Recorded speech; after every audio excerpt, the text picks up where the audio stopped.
હાલો મિત્રો, જય ઠાકર, જય દ્વારકાથી, રાધે રાધે. રોજની જેમ આજે ઘરે નીકળી જાય. આજ જતા રહ્યા આપણે પ્રમાણી શિક્ષણ ત્યાં પાછા એટલે હજુ દુકાન ગોડાઉન બંધ હતું. આવી ગયા ને ખોલી નાખ્યું, ભરી લીધી ટેમ્પી નીકળી ગયા આપણે હાવલી બાજુ.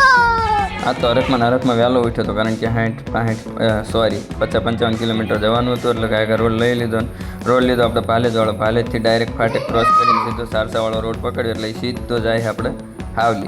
પહોંચ્યા ભાઈ કહેતા યાદ આવ્યું ડીઝલ નખાવાનું, એટલે આપણે વાળી લીધી પંપમાં ત્યાં નખાઈ લીધું ડીઝલ નખાઈને પકડી લીધો પાછો આપણે હાવલીવાળો રોડ.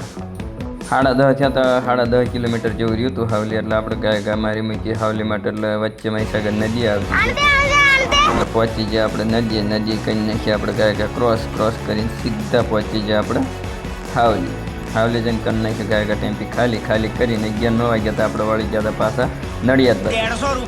બપોર પછી 2 ફેરા હતા, એટલે પણ આપણને મૂળબૂળ હતું નહીં, એટલે એનું શૂટિંગ ન કર્યું. એટલે અહીંયા હાવલીથી જો આ સર્કલે વળી જઈએ એટલે સીધો પકડી લઈએ સારસાવાળો રોડ.